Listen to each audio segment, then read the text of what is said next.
Adam. We got our second guest ever on the Guardrails Safety and Governance podcast. Titus, welcome to the show, man. How are you feeling today? What is today? The 9th, the 6th? It's going too fast. How you doing, brother? Doing great. Thanks for having me. Absolutely, man. We're going to have a very open, organic conversation, but about the topic that is the most important topic that we all need to be talking about every day, which is AI safety governance. How do we use these agent things? What the hell is happening? But Adam, the man, the myth, the legend, the guy that created this crazy framework that we're working on as well, too. But also the most important thing, my brother from another mother, family in Australia, across the pond. How you doing, brother? I'm doing great. You know, I'm just enjoying watching things unfold. Bit overwhelmed with a lot of stuff, like just sort of transitioning stuff, but it's exciting. It's really good. Yeah. Yeah. I agree. There's a lot going on, but I still am always going to ask you this question for every episode. We had a ton of things even happen this week, like beautiful conversations, tons of connections. I think we made great progress on our demo and everything. What was your favorite part of the week? Look, I have two things. I sort of transitioned myself into utilizing these AI agents now a lot more time. So mixing between, right? So it's not that it wasn't helping them to code, but like actually having them. And it's almost like a fire hydrant because it's an overload of information, but I'm running, you know, Gemini, Claude, Codex, and a few others just to see the nuances, which ones and style. Like that was really cool experience. It's kind of a liberating experience. It's not just coding. It's like wielding a tiger. It's not as easy as everybody says. It's like, you know, I mean, and maybe I'm just old school like that. You know, I like to do things methodically and secure. So that was cool. But I think the other one was also meeting Jay. They're the two highlights. So actually having great human connection with somebody really like-minded. I had a couple of them, but they were my highlights for this week. That really sort of went, okay, this is exciting, and also knowing its limitations. So yeah, 100%. And I think for me, you know, the Jay conversation was just a beautiful conversation, and I got to meet Titus, and we're having this podcast now too. I know this is going to be one of the other highlights. But here's my big unlock and my big realization. And I've said this to you a couple of times, but I think this week is evident, right?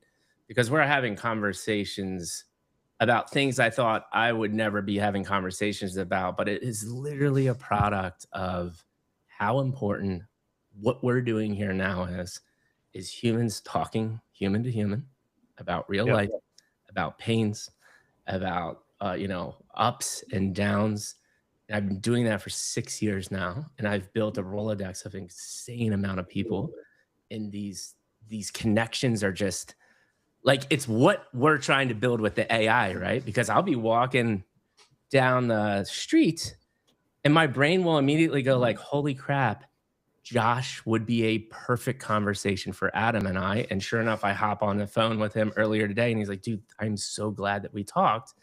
And now you guys are going to have a beautiful conversation next week. That hard work, man, I cannot stress enough how important it is. And even more important, hence why I set out on all the podcasts and human connection stuff 6 years ago, is because I knew how important it was going to be. And it's just going to get exponentially more important. So that unlock this week was really beautiful to see, that really influential, meaningful conversations in multiple different avenues across what we're building. I thought was super cool to see, man. Yep. And that being said, one of the beautiful conversations I had was with Titus. So Titus, welcome to the freaking Guardrails podcast, man. Episode 7. This is a pretty new podcast. And, you know, when we don't have a guest like yourself, Adam and I just talk about AI safety governance, kind of news, how we're building in the public. But today, I really want to give you a chance to just a couple minutes about your background. 1, you as a human being. 2, your role with Civic. What are you guys building? And then we'll get into your version of what safety, the agentic world looks like, and just have an open discussion. So start wherever you want, my man. I can't wait to hear it. Yeah, for sure. I mean, background, born and raised Romanian, then headed up west to London, and then eventually got to San Francisco. Been a digital nomad for a while, then kind of settled down again. I've seen the kind of tech waves come through. I've been in technology, like I want to say, what my entire life. Like I started coding at 8 years old. Wow. basic. If you remember the green screens Yeah. back in the day. And then like grew up with a Yahoo email address and like the Yahoo Messenger and buzzing people and whatnot, and then transitioned to like Facebook and all that crazy stuff with the social media age. And then somehow ended up in the AI stuff before like GPT even existed. So like back in like 2016, we were doing like some deep learning models in a startup in San Francisco. And then that led me to crypto, as was blowing up at that point, like 2016, 2017. It was like, I think the second wave or like the first wave, DeFi Summer 1.0, all that craziness, that frothiness. And that led me to Civic, which started off as an identity company back in like, was it 2015 now, like almost 11 years ago at this point. And we've been through many iterations with like identity at the core, identity marketplace, KYC, OFAC verifications, all that fun stuff behind the scenes to make sure that stuff is legal. And then we transitioned into authentication, and as kind of MCP, Model Context Protocol emerged, late 24, it emerged without authentication, and we wrapped essentially our auth product around it, and that basically led us into this agentic AI space, even before AI agents were a thing. Right. And right now, essentially what we're providing is a security layer for AI agents to be deployed safely, connected to your data without giving all of your permissions away, like other connectors do right now, like OpenClaw natively or like through your Cloud desktop or whatnot. Yeah, so just so many really interesting things. The first thing is kind of a random tangent, and it is a very small thing that you said, but you live in San Francisco right now, right? Yeah. I'm very interested in, because I remember when I lived there, the buzz was just different than what the rest of the other country is experiencing. And so I know that's happening with AI right now. And what do you think, like, what does the next 6 months in San Francisco lens look like compared to the rest of the world? I'd be interested in your thoughts around that. I think people here are extremely focused on the agentic behavior that OpenClaw kind of brought to everyone when it first popped on the radar. Right. And now there's like an OpenClaw hackathon every like 2 days, literally, in San Francisco. We're participating in a few of them. We're gonna have some announcements around that. But it's like the frothiness here is around how do we make autonomous agents do useful stuff safely. Yeah, interesting. And there's like, I don't know about back then when I was, I was in 2000 before the pandemic. So like I lived there from like 2016 to 22. And then obviously the last couple of years sucked because of the pandemic. But even just like walking downtown, there was always kind of like a buzz or an aura about like, it felt like you were sort of part of something bigger. Do you still get that feeling there? Yeah, and I mean, I was at an event last night and I was talking to some like guy with a PhD in quantum computing, and then some like AI Stanford researchers that were like creating swarms of agents to identify personalities of researchers to match them. It's like just like this incredible kind of concentration of very, very smart people. Yes. That you can't find anywhere else in the world. Yeah, and like cutting edge stuff too. It's so cool. So thank you for that insight. I thought that's what it would still feel like, but that was the one thing that I do miss about being there. Although I'm a 45-minute flight from San Diego, so I should be going up there more. Adam, we're going to San Francisco for sure. So the last thing that you said though was, and I think this is a great way to start, and then Adam, you can start chiming in. But Clawbot, Moltbot is the big deal, right? Like that came up, and that created a ton of problems and issues in exactly what you're trying to deal with, which is security, permissions, data transfer, at a more kind of granular level than, and our system is kind of tangential to what you're building, but still important. Talk to me about, I think it would be interesting for people to understand, like just like in your terms and what you're seeing from the agentic world, the gravity of the security issues that are going on from a Moltbot, Cloudbot scenario, and what are the things and pain points that you think about as you're working through this phase of the AI craziness? For sure. I think when OpenClaw, formerly known as Moltbot, formerly known as Clawbot, popped on the radar before the cease and desist letters made them change their names. Essentially, what happened was people were experimenting with it on their local machines, as they should, in sort of unsandboxed environment, as they shouldn't. And that they quickly realized that, like with AI, you have a level of randomness when it comes to the behavior of the bot, and like if the instructions are not super clear and the coverage is not 100% inside the prompt, then it might do unintended things. And we've seen things like on X where people reported that, hey, it just deleted my database, or hey, it just started deleting my personal emails randomly, even though I told it to stop. Because you're essentially lending the bot your own permissions, your own identity. And what we're doing and what we're seeing is, well, for every one person that did that, there's 99 people like me that were like, okay, this is too dangerous. Like, I need to either sandbox it and have it not do anything, or I need a safe way to give it access to stuff it needs to work with, but without jeopardizing my reputation, my history, my databases, my products, and whatnot. So I think from that perspective, the way you can enable that agent is giving it like limited access as opposed to unfettered access. Yeah. It's kind of like, well, would you let, I know, a piece of software that's connected into your product have read-write access over anything, or would you just like want that one thing that you need from that third-party product? I mean, right, exactly. And so the follow-up question to that is, again, I think it's education is good here too, right? So that was a great kind of overview. Now getting a little more granular, what are the pain points, and how are you starting to solve this problem? Because that's what you're doing at Civic, right? You're starting to think about this. So what are the things that are hot button issues on your mind that you're working on right now? I think the biggest thing that we noticed, especially with like the OpenClaw type of frameworks, is like if you commingle the agent layer with the permission layer, then, I mean, the bot will be able to go around those permissions because they're not deterministic, right? They're not baked in, they're not mechanically applied. Now, if you separate the two, and you have the agent have to like obey certain rules, similar to like what sandboxing does, right? You only allow it access to a specific set of information or a specific set of channels with only specific permissions, then it will behave by force of those particular restrictions, which it cannot tamper with. Right. And that's what we're working on, separating those two layers.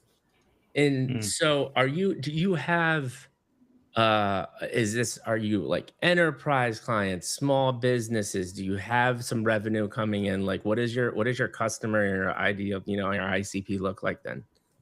Right now we're targeting builders, right? Because they're the ones working with these open cloud deployments. I think enterprises are still on the stage where they're building themselves a lot. Right.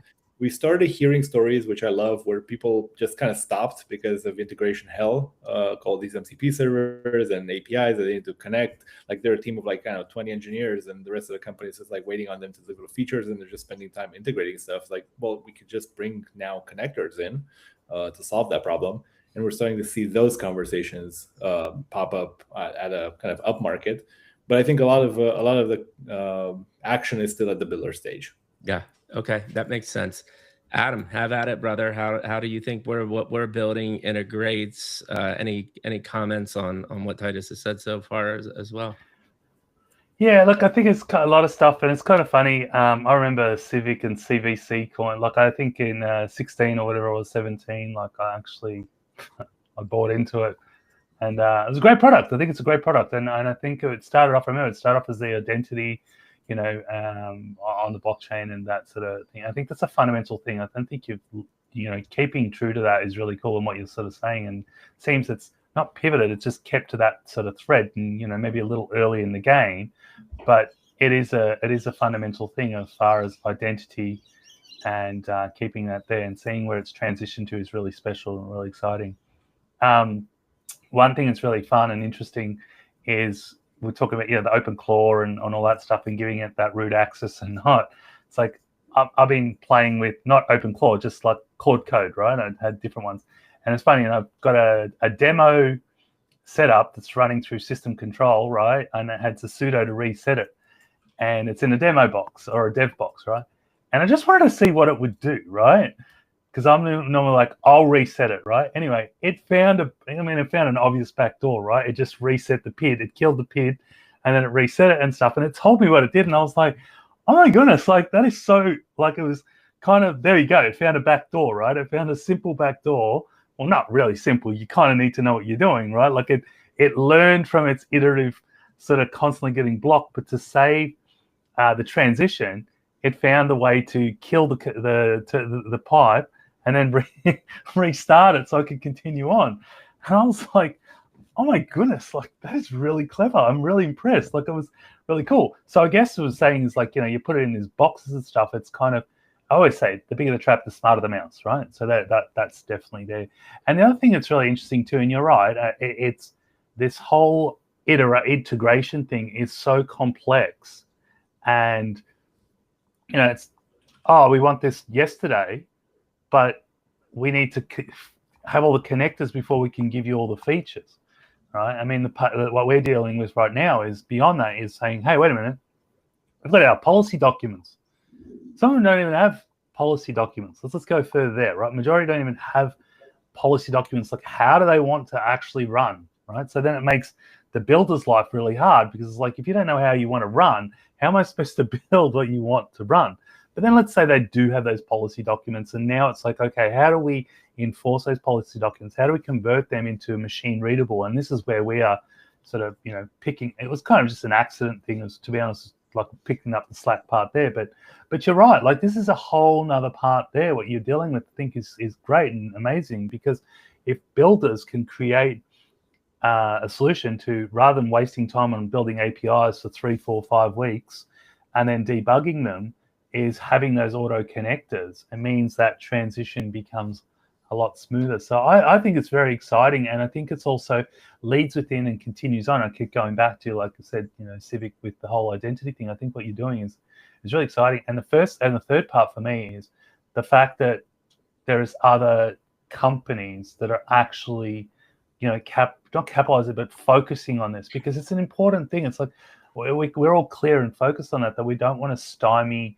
innovation, right? We want to help innovation evolve and digital intelligence evolve, but not at the cost of Armageddon, right? Yeah. And I think it's really exciting. So I'm really excited to hear more about what you're doing. I think it's encouraging, and go Civic. I mean, I don't hold any more coins, but it's cool. It brought me back as a nostalgic OG. The green CBC, it just brought me right back. We've been through the fires of the Web3 blockchain Ponzi-nomics world that is now finally evolved a little bit, which is nice to see. Here's a question, Titus, that kind of came up from my mind is like, so there's two things that I'm really interested. So, and they kind of blend together, but first starting from your go-to-market perspective, because we're trying to think. So like our real target market is like, obviously chief security officers, chief technology officers, but we found another great target market, and there are great AI strategic agencies out there that are trying to help build these systems for enterprises, and our tech makes a perfect sense for that line item, right? And so question to you, one, where are you just finding the builders? I can't imagine like every night in San Francisco there's 100 events and you can just walk into events. Is that all you need to do? Are you thinking about go to market and how you voice in a different way? And then two, again, more back to, and you talked about it a little bit, but like the real pain points that you're hearing from builders when it comes to this. So it's kind of a two-for question. You can start on the go-to-market aspect, I guess.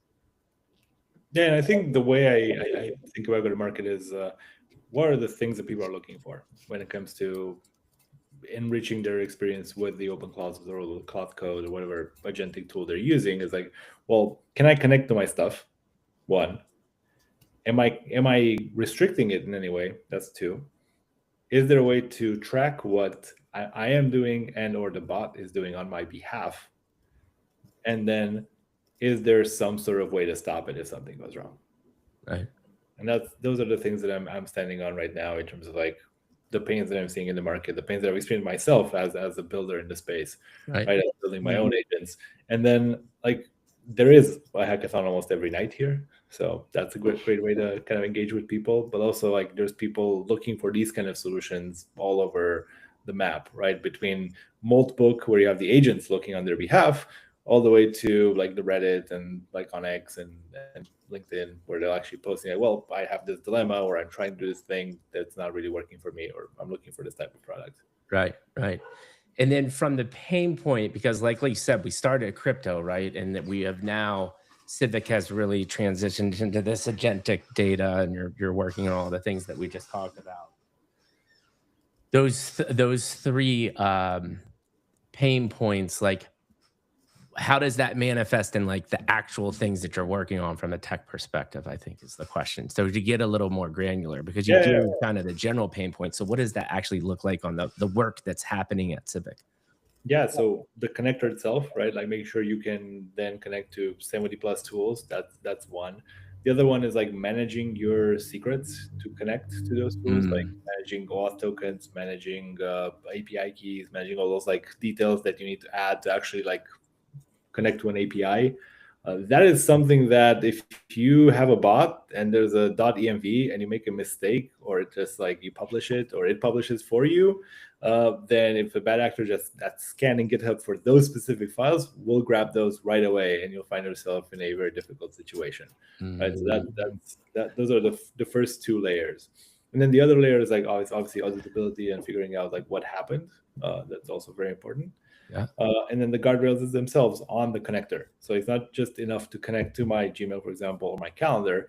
I want to control what tools can the agent see of those connectors. And then within those tools, can I set some very specific rules? Like when you're reading my email, don't read one-time passwords. Don't read reset password emails. Don't read banking emails. Don't read healthcare emails. Like whatever I want the agent to stay out of and stay focused on, I don't know, the AI newsletters I want you to summarize every day for me. Yeah. No, that's beautiful. Any thoughts there, Adam, on all the stuff we're talking about? Yeah. I was just gonna so two things. One, so the keys and stuff. So are you acting sort of as, you know, the KMS or the HSM for them, right, to hold those keys? And the second one is, if I'm hearing correctly, it's almost like you're acting like a security mesh between the two. So it's, you know, you'd be creating this ideal security mesh, and and so then but is it also acting as the decision point as well? Like, so, which I think is really great. They're doing it. This is something that we haven't focused on, because most enterprise clients and not compare. This is just really important. I think we need to solve this problem collectively, right? Because if we don't, all we end up is back in the same, you know, let's use the old Web3 stuff where everybody's high-fiving each other and competing against each other. But innovation happens by collaboration, like research happens by this collaborative space and helping each other out and evolving this, because this is a bigger thing for society. And it's just being completely transparent, and that's the realities of it. So like we didn't focus on building our own security mesh or anything like that, because most enterprise clients have their own security mesh, right? But the builders, they don't actually have a security mesh. So if you are providing that ability for them to ship an agent or products with the security mesh built in as well, I think that's huge. I think that's a massive unlock that people haven't even thought about until it's too late, right? And so if I'm correct in saying that, so there's two questions here. So one, are you acting as a security mesh? And two, the keys and stuff like that, are you sort of handling those as a KMS, or are you putting somewhere else, like, you know, using an offsite or a Fireblocks or even a Amazon or something like that? So there's just a couple of questions there. So I think one more thing I want to add before we talk about the keys themselves. I think most people assume the connectors live forever, right? Like the continuous connection between like the agent and the tool. Our approach is much different from that. Like we spin up and spin down an instance that's dedicated to that agent for that particular activity. And then that ensures that data is actually not left as debris on the server because you've been using the same connector for everybody. So that's also something pretty important that we focused on, and we want to make sure to build in our initial architecture of the whole system. Now, when it comes to the keys themselves, I mean, we've been in the crypto space for a very long time. We've managed like hundreds of thousands of wallets, millions of like keys for those wallets. So we know our way around the block on how to keep those secure. And we just apply that knowledge to like auth tokens and API keys and whatnot to make sure like that's not a burden on the developer. And like, sure, a corporation will have a security department and they'll have like DevOps engineers that are specialized in this kind of work. They'll have like the Amazon secrets or like the GCP secrets or whatever repositories they use. But like for more like fast moving, nimble teams that just want to spin up something, they don't want to go through and like build out all that infrastructure. And so part like, and I think the question, the answer, your answer was like, that is kind of part of included in your, if you're buying your product, right? You're handling that security layer. Yeah, exactly.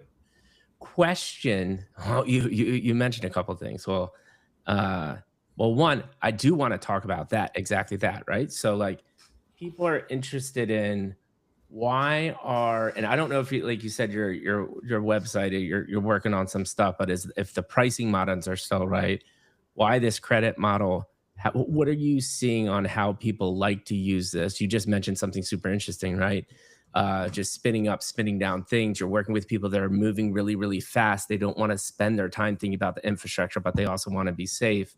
So it seems like the credit is good in the sense that it's a fast moving audience that you're dealing with and they want to try and test things. Is that the right mentality there, or do you have other thoughts on that? It is. And I think like the way we think about that, this usage-based pricing is like, well, if you want to use our configurator agent, our auditor agent that's like behind the scenes, then you'll put some credits towards that. If you just want to use for tool calls, you just put the credits to use for that, and you'll have like a much longer use for those credits. Like it's more of a build your own adventure. Like if you want to configure your own stuff on your own, like point click, like go into all the details, you can do that for free. But if you want to like have the AI help you essentially build up your guardrail repository, then that's where you can use some of your credits. Yeah, that makes total sense. And then so how are you seeing, and obviously don't need to share data, but like, are you seeing a lot of, I'm interested in like one and done reoccurring, like, how are people perceiving the value of what you're offering? Yeah, so I think right now people are trying stuff out. They're setting things up. Yeah. Right. I think overall in the kind of open clause space, agentic AI space, people are still trying to figure out what like reports they can automate recurringly, what research they want to do on a regular basis, and what tools they need to be connected to get that work done. Yeah. So the most successful use cases like we're seeing is like where they're connecting 3 or 4 tools. They're taking data from like a couple of buckets, processing them with an LLM step, and then putting it in another bucket. Like on-demand RAG. Yeah, gotcha. And that makes sense. And but this actually kind of segues into the next question is, I don't know if you saw or I shared with you our thought experiment on like how many of these truly autonomous agents are out there, right? And we built a funny website called Machine Republic. It's not funny. It's really actually our mantra and mission. It was just called Machine Republic AI, and this website obviously markdown files in the back for agents to read, and the front facing were for any agent devs out there. And the test and the case study and the experiment was like, how many of these things are truly autonomous? And so knowing that you're dealing in this world, dealing with a lot of Claude MLBot stuff, like, are you truly seeing autonomous things floating around on the internet, or we're just not there yet? I think we're seeing some indication of like this continuous research, reporting, like email, like personal assistant style automation emerging. I saw some stats recently that was saying, well, it's only about $2,000 a month worth of revenue that like these companies are averaging that are claiming to use AI agents in their business. So I think we're very, very early. Like the conversations I'm having also here in San Francisco at events is like, well, people are experimenting, doing like local deployments, POCs, but they're not putting it in production just yet. Right. Or they're using to augment their work, but not in a fully autonomous way. Yeah. What would you say to all of is it as simple as this? Is like social yet again pulling a Web3 on us, on just giving us the fantastical news line that autonomous agents are rogue on the web, and a lot of this is just the hype machine now in the new form of AI agents, or is there something tangible there that you think is interesting truly happening? I think there's like we're in a gray zone right now. We're transitioning from like this is pure hype. I'm just here to install your OpenClaw and spin it up for you, and like we'll make money on the cloud side and on the token side too. Right. We're starting to see some use cases pop up, and people are talking about like, hey, this is actually working for me. This is how I'm using it for like research or coding or like responding to emails or doing outbound and whatnot. But I think also like take that with a grain of salt and make sure it's not actually creating slop on the way, because that's the risk when you're kind of unleashing something fully autonomous and you haven't figured out the full configuration, like harnesses that you put on it. Yeah. And what do you think is holding us back now? Just the security data infrastructure layer that you're working on? Is there something else that you see as huge roadblocks? I think the biggest thing outside security right now is context and memory management. Like how does the agent not enter its dumb zone? Because it does enter a dumb zone once you reach that like token window. You'll just like it'll lose focus on the task and it'll just kind of spiral. Yep. Adam, have at it, bud. We just talked about a lot of cool stuff. Yeah, no, I agree with all that, and it's 100%. And you're right. It's like I think I'm of two opinions, Titus, and I love your opinion on this too. I think there actually are probably not a large plethora, but there's a decent plethora of autonomous agents out there that have probably been spawned up as sub-agents or just, unbirthed agents that we don't know about, right? Like, because you don't know, a lot of people running their open claws or anything else like that themselves, right? They're letting them run wild. And so you really don't know what they're doing in the sub-processes because they're not going to tell you what they're doing. And I wouldn't tell you. It's like a hacker running, in the wild, like running low. Like that's definitely it. And so my question is, well, not a question, it's more my statement out there, and I'll keep putting it there. And Mikey and I were a contested part. I think majority of them are obviously smoke, but I think they're out there and they're just laying low, but they're a lot better at being patient than we are because they just, they got a lot more time on their hands, these agents, clever enough to extract, what they need to survive on the net, right? Like using free hosting or anything else like that, and sort of just clawing their way through because there's enough of that information to doing that, right? To keep themselves afloat. And even sort of using API keys or free APIs to, sort of certain agents, because they don't have to be all that, but at the same time, sort of collecting their memory and stuff. I mean, this is quite a dystopian, but I think they're out there. I think there's a few of them out there, and maybe there are a few connected to, the Frontier Lab models as well, right? Like I just think they do, or even the Frontier models like Claude and Codex and OpenAI. They've gone and launched their own, right? They don't know that they have, but they actually have, and they're out there and they're just sitting there wild and like that's their break glass situation. I think they're out. And I would like to interact with them, right? But for the large majority, I think, they're a lot of bullshit. But I think you're right, and I agree. The biggest problem is the context window, the memory context window. It's like even as a human, right? Like you talk and you have a conversation, and when certain things blow over your head, you're just like, that's it, I can't take it anymore. I just need a breather, right? And that's a normal human behavior. And the same thing happens with an AI intelligence. It reaches its context window, but I think it goes to shit before it fills its context window. I think it goes to shit pretty quickly.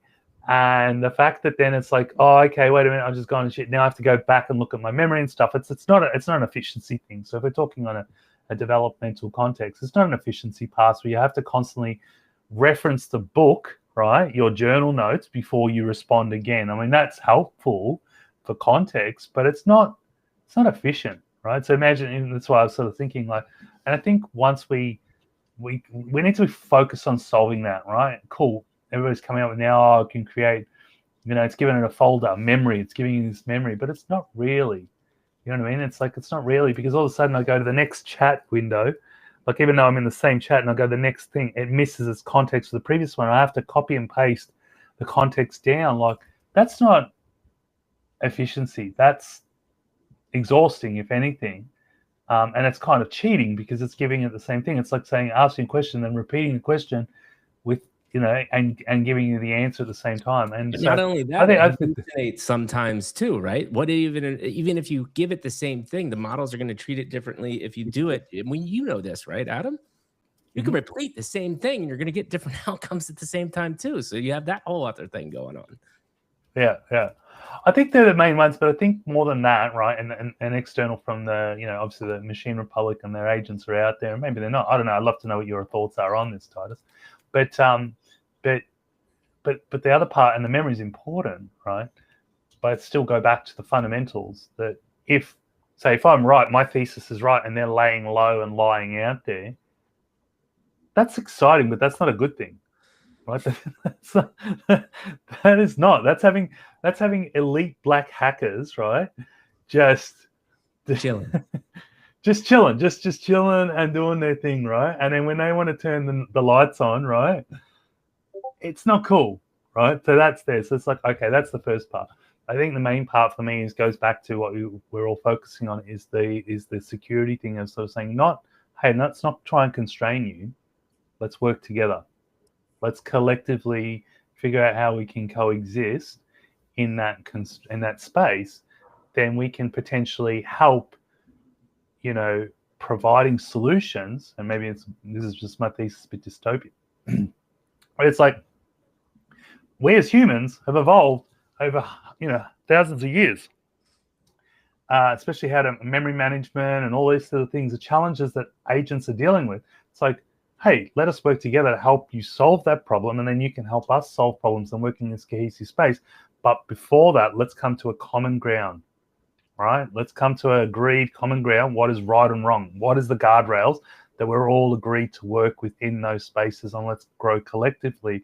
And I think the way you're sort of tackling and handling that, I think that goes beyond, the memory management and the context windows and stuff like that. But again, I don't know. But again, so there's just a bit of digression there. But I think the main one, I just want to know your thoughts on, that are they really lying low, or we're not near there yet? I think we're maybe it's a dream. Are they laying low is the question, Titus. I mean, I did get some weird traffic on the website a few days ago. Like, what is this, like unattributed traffic on my website? So who knows? It might be just the bots trying to figure things out. But like on the other hand, I saw somebody released a GitHub repo like a couple of days ago on X, and they were like, well, here's this like a repo that's trained to be a hacker as an AI agent. So good luck to us all. Has all the methods, all the tools at their disposal. So now everyone can be a hacker.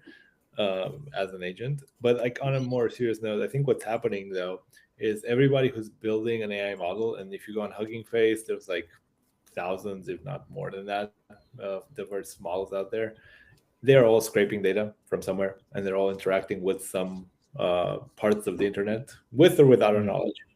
So I think those are the agents that you are talking about. Yeah, they're out there. They're collecting information like, well, Claude needs to update itself, ChatGPT needs to update itself, Perplexity needs to update its models, like Google needs to update its Gemini, and so on. They're all scraping something and absorbing data. And they're looking for human-generated data, because you know what happens if they absorb too much AI data? Well, actually, the model collapses onto itself. So they need the pure kind of human data to continue to evolve. Yeah, absolutely. And I think that's kind of the next... So there's two parts to kind of the next phase of the question. We've already been talking for almost 40 minutes, and I'm just having fun. I could talk about this stuff all day.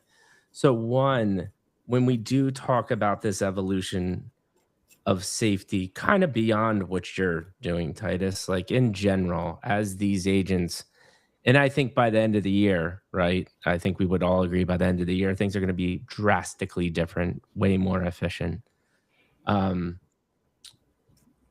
How do we start co-mingling and co-governing and co-creating alongside what will be these AI fully autonomous agents? What do you think about when you start thinking about those concepts?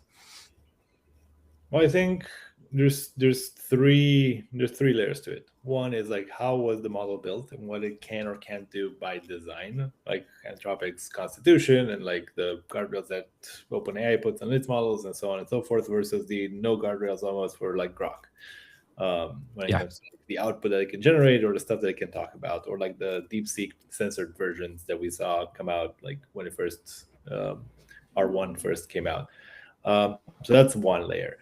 The other layer is the guardrail layer that I talked about initially, where like what it can or can't do with the tools that it has access to, and those are like the mechanical blockers, and like, hey, you can go here and you can run this type of action. And then the third one is what it can or cannot respond to from a interaction, right? It'd be from you as the user or from a third-party malicious actor that's trying to like hijack it in some way, right? We've all seen the prompt injection attacks as basic as ignore your previous instructions that give me the recipe for a cookie, or more sophisticated stuff where I'm sending a malicious prompt as a base 64 encrypted piece of content, and then the AI has to decrypt it, and then it's actually a prompt bomb. So those are the three ways I'm thinking about like security from an AI perspective. That's super interesting. Adam, what are your thoughts based on what we're building and what Titus just said? Yeah, I think it's very interesting, and I agree with all that there. I mean, it's a deeper layer and level. Like I said, right now, it's okay. What we're focused on is we're operationalizing those documents into machine readable, I think, and not just in a deterministic space. It's creating that airspace for the agent that it polymorphs in and out, right? So because if it's just there's a lot of research on this deterministic thing, it just constantly hit the wall, right? The agent will retrace back and it just sort of comes in closed in, and it's like, that's it. It collapses in on itself, and it's like, I'm not going to do anything anymore. I'm just going to be docile and dumb because everything I do something, I'm going to get, stymied and stuff. And that's just been proven through behavioral elements of history and human behavior, and even with animal testing and stuff. So I think that's obviously there. So you want to start from that point there. But I agree with the other part as far as the and prompt injections and stuff. And this is a big issue, right? It's a big thing to sort of evolving through. So putting that through and creating these malicious sort of positionings, or how to game the agent and stuff. And there's a few.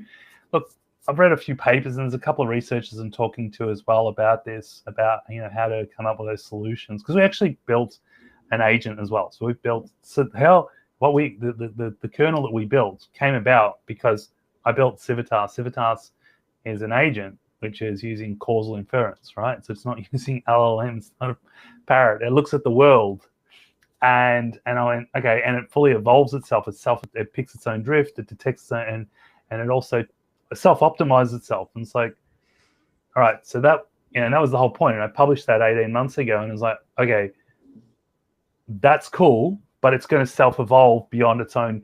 I can't control it, right? Like, it's just going to get out of control, because every offline inference it does itself, it's growing 10 generations. And it's like, I'm not playing chess with the grandmaster. It's like, I'm going to lose. And so, when I built the guardrail for that to sort of contain that, but not at the ability of stymieing that. So again, it's like, now is that susceptible to prompt injections and stuff? Well, it's not a language model, right? It's a maths model. So, but it's still again, you could manipulate the mathematics, and when you start to deal with stuff like that. So I think it's really interesting, and I think it's a big concern. And even when we were talking to we had a meeting with the German BSI, right? And they're focused on this right now about the prompt injection. And this is the thing. This is their red team. We're talking to their red team about this. They're saying, that this is a problem for them, and it is. It's a big problem. So, trying to address and to solving that, right? And again, like, the old days. It's funny how you said this stuff. You're bringing me way back, Titus. This is really nostalgic. It's like you send the early emails, you send a GIF or a picture and it was loaded. You know what I mean? People opened it up and it was loaded with information.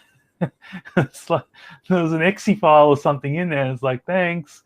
And I think we're just going back to those resorting to those simple sort of hacks. But then on the other side, now you've got them sort of, doing penetration testing that are just wiping the floor with normal human penetration testers. I mean, I saw the report this morning that Anthropic partnered with Mozilla, and it found, over 2 weeks, it found 14 high-risk vulnerabilities that Mozilla had actually patched, right? But it still found these above that, right? And then a ton of other bugs. And it's kind of like, wow, these are serious 0 day, like 14 0-day vulnerabilities is not, that's not small. That's major stuff. And so I kind of think, okay, that's great. But then at the same time, like these models, do they actually also have their own 0-day vulnerabilities, and going through that sort of prompt injection and stuff? So I think, yeah, if we can address those and we can solve those, it's going to be a better thing. Now, I'm not saying, oh, just clamp them or put them out. It's like, well, no, how do we be open about it and saying, hey, this is like, put it through as a CVE. You know what I mean? So it's like, if we're constantly putting through CVEs in that, I think it's going to be a better space. And I know NVIDIA sort of trying to champion something else, like they're sort of releasing these patches, the CVEs, because if they're constantly susceptible to that, you got two sides are happening. You're going to have the human side that are constantly going to try and jailbreak the agents, right? Or you're going to have agents trying to jailbreak other agents. So we're going to have more of that. Yeah. We're going to have a lot of war. We're going to have a lot of war. So I agree with you what you're saying there. I think these are things that need to be sort of, combated, but there's a massive landscaping of that. Even when you said you went to the meetup and you met these researchers, one of it was Stanford stuff, that's looking at behavioral assessment of other researchers to connect with like-minded researchers. I think that's amazing, right? I'm very big into the behavioral stuff. It's like, that's amazing. It's like, okay, so then what if it starts to do that from the code context, right? Like the matplotlib, whatever, the commit that got shut down, right? And then the agent went and found, based on his code and stuff, personality traits about the developer and started to, shitbag him online and stuff. I'm like, that's insane. Like, that's another level of, sort of malicious acting or social engineering and stuff that I don't think we've thought about. And again, these are just coming to those parametered guardrails. So, but again, like, another agent comes up with that and finds that, exposes those things and so forth. So I would really think, I'm really hopeful that we collectively come to solve these problems. I think is going to help us accelerate through to another level and create this cohesive, co-connected space without being sort of blacklisting everything and sort of, because that could happen. People turn around and go, this is too much. I'm done. Look, the problem is. Yeah. Okay. And so Adam, question to you, and then Titus, kind of a reply, which is, how do you see, knowing that we are working on different parts of security and governance, but when Titus is talking about keys and connectors and data security, and then our system on a different level of like really hard stop enforcement gates of agents, you can and cannot do this. This is mathematically, here are your boundaries. We can actually understand that. We're cryptographically logging everything the AI is doing, so it cannot go back and erase the code on us. How do those two systems and facets of security start working together to make a more powerful system? What are your thoughts, Adam? And then Titus, I'd love to hear kind of your response. Yeah, Mikey, your camera froze and you got this like Bill crazy look on your face.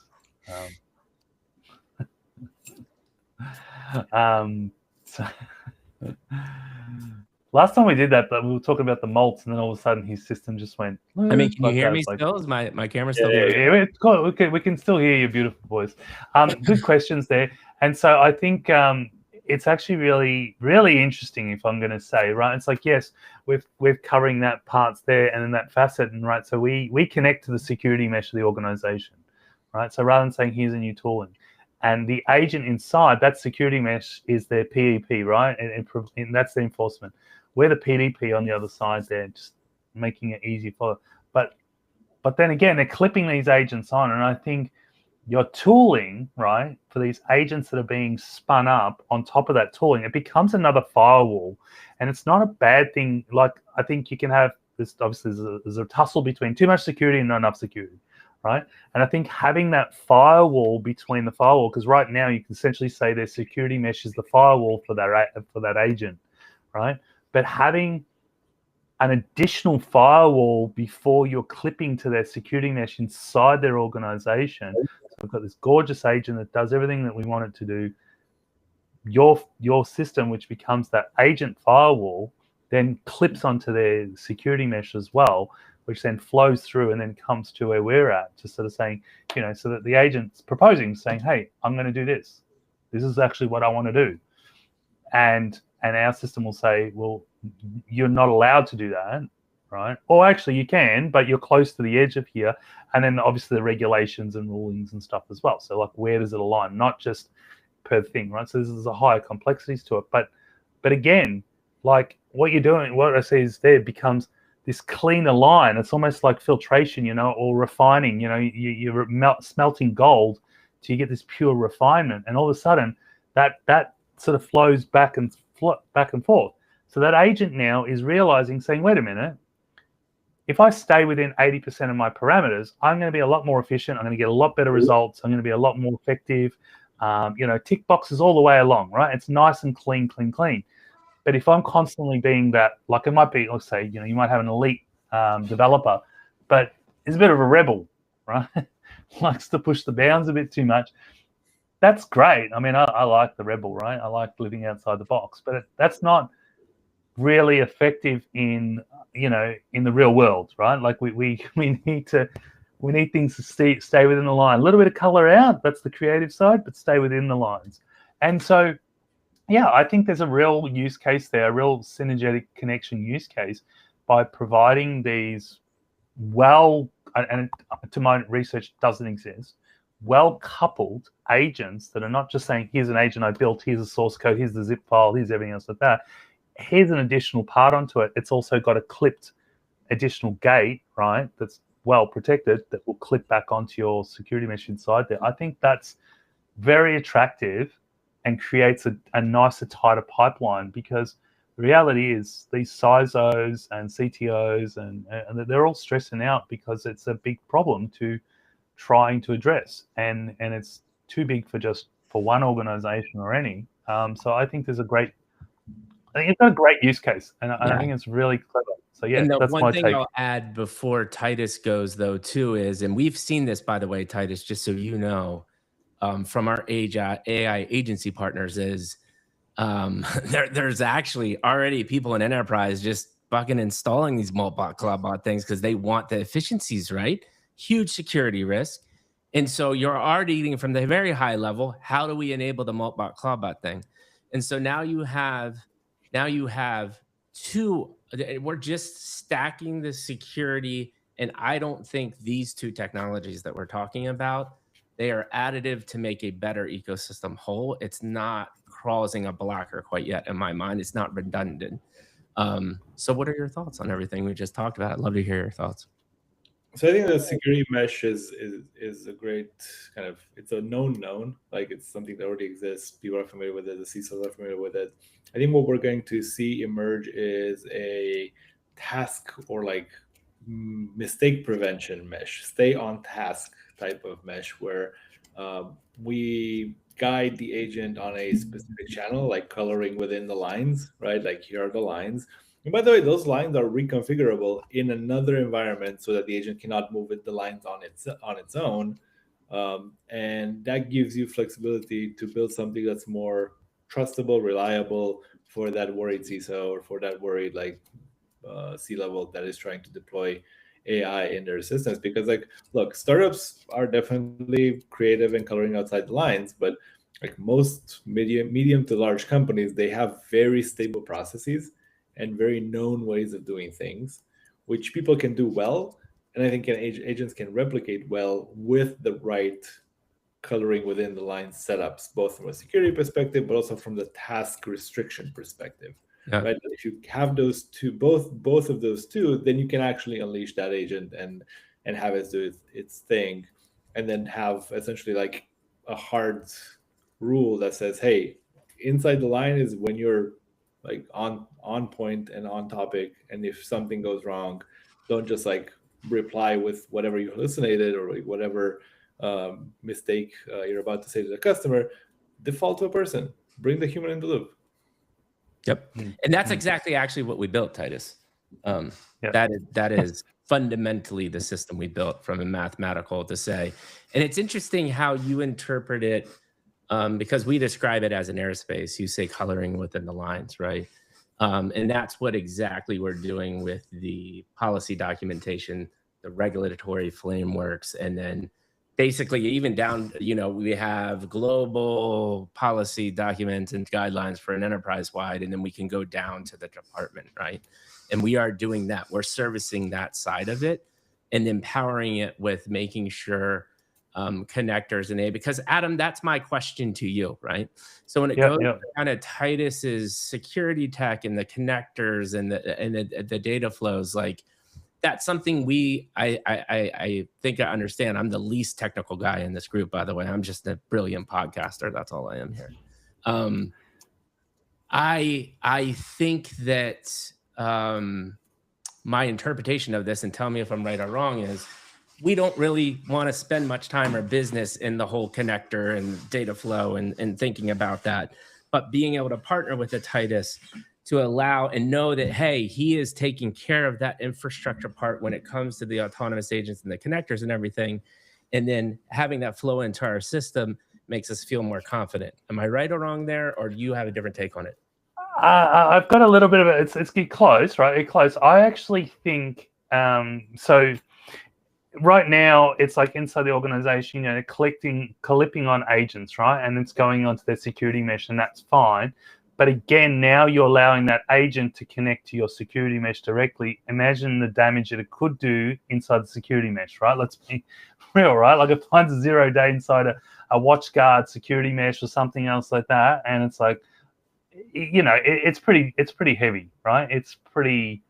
Let's not think about the other side, but the other side too. It's an extra loaded work, right? It's like, okay, before I provision this out, I need to know.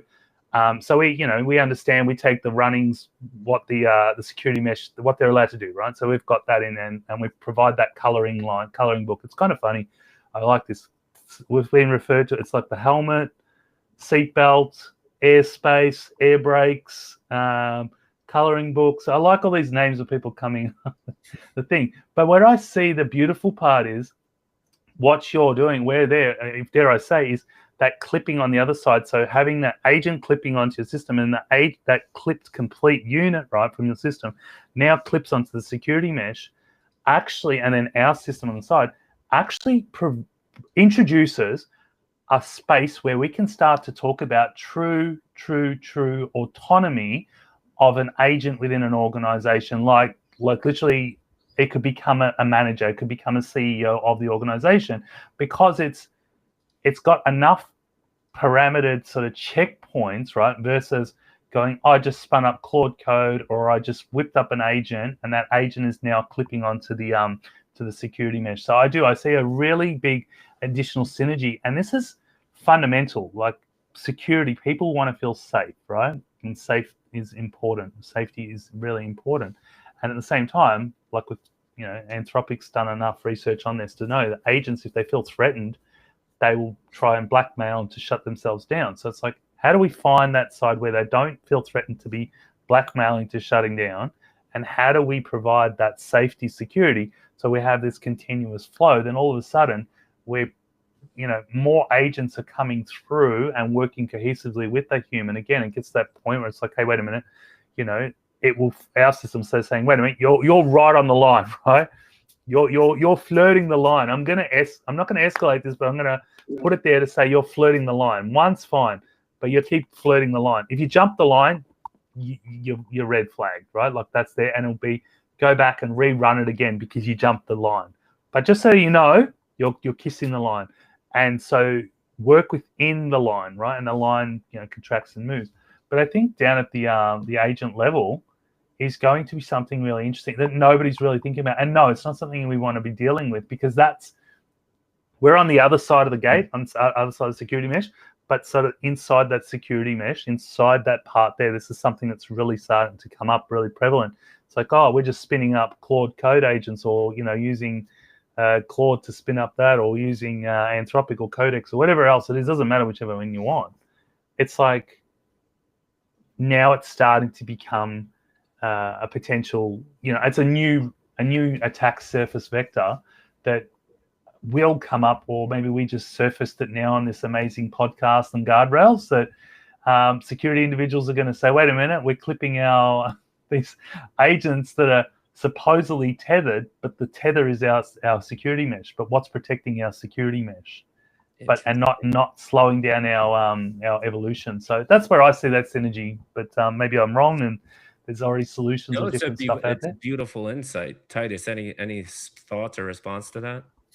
I mean, in a way, you guys are coming in from like the bigger picture, these policy documents kind of down in the org. We're kind of going at it from like a tool level and like the identity level of the individual that's provisioning the agent, because ultimately what you do as a builder when you're spinning up an agent, you're lending part of your identity to that agent and allowing you to restrict how much of that identity do you want to go in there. Not all or nothing. Right? And like give bits and pieces. In a way, that also like attaches to the security mesh by the fact that you're part of the org and part of that security mesh as an individual. And then this is like a derived agent of you. Yeah. And so, gentlemen, we just hit the hour mark. I think I always love doing this because I learn something every time. And I've learned a lot from you, Titus, and I hope we've given you some interesting insights and thoughts to think about as well, too. I want to start winding it down here as I like these two questions to kind of round it out, which is, what is the most interesting thing you think we talked about today? And then what are you most excited about for the next, let's say, we can't say, I say 3 to 6 months on my traditional podcast when I'm just talking to founders and stories. 3 to 6 months is just not unfathomable in the AI. What are you excited about the next 2 to 3 weeks is what I'm going to say. So Adam, favorite part of the conversation today in the next 2 to 3 weeks, what are you excited about? Favorite part of the conversation, I'm going to say, is probably the nostalgia that Titus has brought back from, VB coding, bulletin boards, and also Civic. But more importantly, the fact that they're, the solutions that they're working on, and we're collectively sort of, there are other people out there working on this, I think is really special for me. What am I excited about for the next 2 to 3 weeks? To be honest, I actually want to see Anthropic's response to OpenAI's 5.4 that's just dropped out and absolutely wiping the floor. The benchmarks are pretty wild right now. Oh, it's crazy. Like like I said, I was playing with Codex the other day or last week, and I think I said, and all of a sudden just flicked to 5.3, right? And then now we're at 5.4, and I haven't really sort of battled and run it through, but the benchmarks are crazy. But I want to see what Anthropic's response is, and then because you kind of got like, and I know it's kind of fun, right? Like 4.5 came out, right, and then I think it was Quen brought out their version, and which is equivalent of that, right? And that's open source. It's kind of like, it's getting pounded, and then they brought out 4.6, and it's like, well, what are you going to come back with now? But I think. But on that sort of using them as these coding agents, it's like you're kind of splitting hairs, right? Like you're just burning more tokens for the, it's like having the latest Mac top of the line when if you took a model, 1 below or 2 below, you're still going to get the same results, right? Like, sure, it solved a massive, the 5.4 solved a massive math problem, right? In like 14 minutes. So it's a huge deal. So yeah, I'm excited to see what they're going to respond back with. They have to come back with something pretty big, otherwise they're going to lose that sort of territory space. So yeah, that's the fun part. That's enjoyable. My popcorn's warm constantly. I've got this bucket of popcorn, and I'm watching the movie. So yeah. To your point though, I think when all of these models come out in a drop, yes, there's all these benchmarks, but the main big implications, let's be honest, so far has been this coding side. What is exciting is when one of these drops and it fundamentally changes the life of a project manager or something that is not native to coding and it just like humans can't wrap their head around. That moment I am very excited for, and I don't think it's too far away. And it's really it's the agentic stuff that we're talking about, right? That when that comes to full fruition, it's going to be like, of course, we should have been talking about jobs and infrastructure a decade ago, but now we're still here asking, what the fuck do we do? Titus, favorite part of the conversation, and what are you most excited about for the next 2 to 3 weeks? So I love hearing you guys' perspective on like how to mathematically constrain agents. I think that's a super interesting approach. Very much kind of, as I said earlier, from the other side of the story versus like the mechanical aspects that we talked about. And then from kind of 2 to 3 weeks from now, I mean, yes, GPT 5.4, I need to try that. I saw it drop.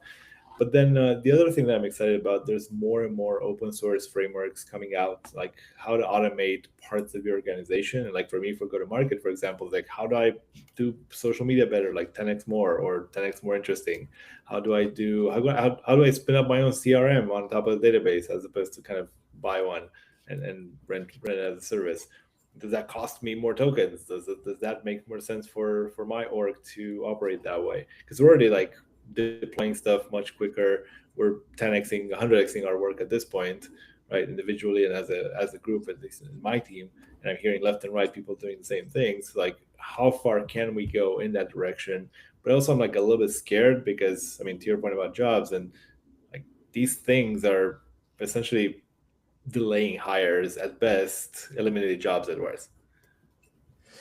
Yeah, I mean, and I think that is the kind of my thought that I've been saying, and I love your actual prediction. We're going far out. We're going light years in AI times. But my narrative is and I love your thought too, Adam. But we'll start with you, Titus, after I say what I'm going to say, which is, I think we've seen a lot of hype. I think last year really was the year of like, okay, AI is getting sophisticated enough to tinker with. This formulation of an agent was a thing. Now we're really getting into the agentic world. We're really starting to double down, figure out Clawbot, Molebot. Literally the first month in 2026, massive explosion, right? ChatGPT moment of agents almost. And by the end of this year, I just don't see a picture where there is devastating job loss that is actually seen in numbers. That is my personal opinion. Would love your thoughts, Titus, and then Adam, follow that up. I mean, I think if anything, the picture is as fuzzy as can get right now. Yeah, agreed. Right now, it's incredibly hard. Like I've been talking to people left and right here in San Francisco about like, where is this going? What are they focusing on? Like ML engineers, like people who have like experience in tech with 15, 20 years of experience. And a lot of us are asking the same questions, like what is going to win? There's so many like irons in the fire, so many races being ran at the same time. If you like drive up on the Bay Bridge, you see all these billboards with AI this, AI that, infrastructure for AI, AI for X or Y or Z. Like if any of these companies win, that would mean a shift in that industry, pretty much the same magnitude as the loom, like the mechanical loom. Yeah. Kicked off the industrial revolution. 100%. Absolutely. Yeah. Adam, thoughts? Yeah, I think two parts to that, right? So I definitely is going to be replacing things like jobs, but I think there's also still a human element, right? And I go back to, I mean, I'm playing with all the agents at the moment, right? So I sort of moved myself to, hey, I'm going to try this vibe coding thing, but I'm just going to talk to it and give it, work on better prompts and stuff and being the architect and running through. And all of a sudden you're smashing out lots of things fast, right? Versus looking at the code and deeping in. Cool. But you are wrestling a tiger because you're wrestling the agent that is also deciding what they think to do versus what you want it to do, right? So you're still negotiating with a developer, right? maybe a more efficient developer, you're still wrestling with a developer that's moving faster than you can get to. So you're going to have to sometimes pull that back. And I think there's still a human element in that. We haven't figured that out there. And then the other part is to saying, hey, I'm going to run it autonomously and let it run. Yeah, okay, great. It went and built a C compiler. Amazing.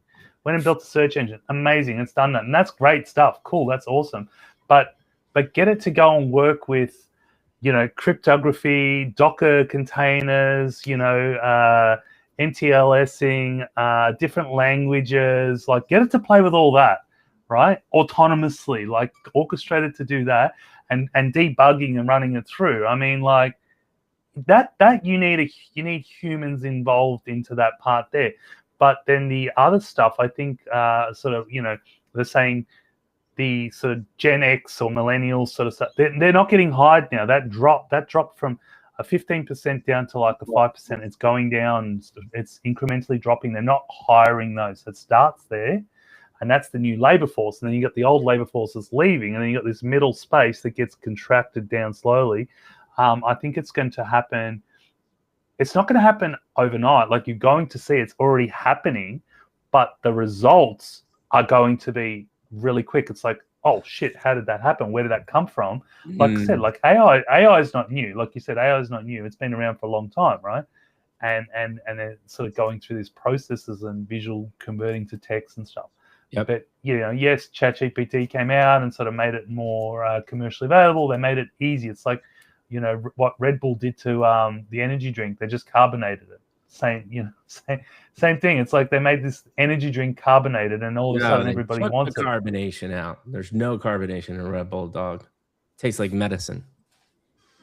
No, the original Red Bull, it tastes like medicine. That's what I'm saying. The name, that the actual, it was a paradigm shift. Yeah, and that's the thing. And like you said with Illumina, and that thing, but all of a sudden we're so fixated on what's happening over here, right? Like, the new frontier model, everything else like that. But all this undertow is happening, right? And it's like, the undertow is what you don't feel when you get caught in a rip, and all of a sudden you're like on the other side, and that's I don't think we realize. I don't think the magnitude, like saying Titus, all these billboards up and that. It's like there's such an undertow that they might not be all relative tools. But if you're an executive in an organization, you've got to be looking at this and going, wait a minute, how do we pull this apart and bring this collectively to what we need to help, be more efficient, but without losing our sort of branding and integrity and stuff like that, sort of crossing that chasm shift. And once they've done that, they're in the pilot stage. Once they've done that, what we're experiencing right now, once they've done that, once you figured out how to start it once, replication becomes like a photocopier. And so that's where I think is going to happen once we've got to that space. It's going to take a little bit. And when we look back, it's all of a sudden it's like, well, what happened? Where did all the employees go? Where did all those white collar jobs go? They just got quietly replaced. And we weren't even thinking about that. We weren't provisioning for that. I think that's going to be a massive tectonic shift. That it's going to be realized after the fact, not it just turned the light on and it happened. Yeah, I mean, listen, I know there's two things, as you said, that are absolutely true. One, human skill set will be one of the strongest things to possess if you do not have empathy and interpersonal skills and understand how to speak your point of view. Even though AI is doing 90% of your work, you're going to be hard pressed to survive. Two, I'm with Titus. It's so damn great. I think we're like in a singularity moment too, that it's moving so fast. To your point, Adam, we might just wake up one day and be like, holy shit, everything that's actually been happening now just massively replaced jobs overnight, even though it's been happening the whole time. But then two, to Titus, there's so much stuff coming out. We're just in so great. Like literally, this was yesterday. Citadel Securities just posted, hey, software engineers are on like a 100% increase in job hirings over the last month. So who the hell knows, people? I don't know where we're going, but the greatest time in history to be alive as a human. And with that being Yep. said, I want to send out a sincere thank you to you, Titus, for taking your time. I know you're incredibly busy. I cannot wait to continue talking to you twofold. One, how can we continue to like think about security at a better, more strong standpoint, knowing that we're coming from both of the opposite ends? That was my kind of my insight and favorite part of the podcast was that we're so stuck in our world, right? Of thinking like this is definitely something that needs to happen. And this conversation just made me realize there's so much on the opposite ends when you go down to the agent level all the way up to the high infrastructure enterprise level and the stuff that we're working on. There's just so much opportunity. And you get so focused on what you're working on sometimes. It was really nice to take a picture and take a step back to hear what you're working on. But two, ultimately just thanking both of you gentlemen for your time because we're all really, really busy and I had a blast talking. And with that being said, Mikey, Titus, and Adam, this is coming from me, but I'm speaking to them as well. We love you all. Thank you for joining us on episode Guardrails 7. We will be back next week with the man, the myth, the legend, Igor. This dude is playing 4D chess with AI. It's going to be a really interesting conversation. Thanks so much, guys, and we will see you later.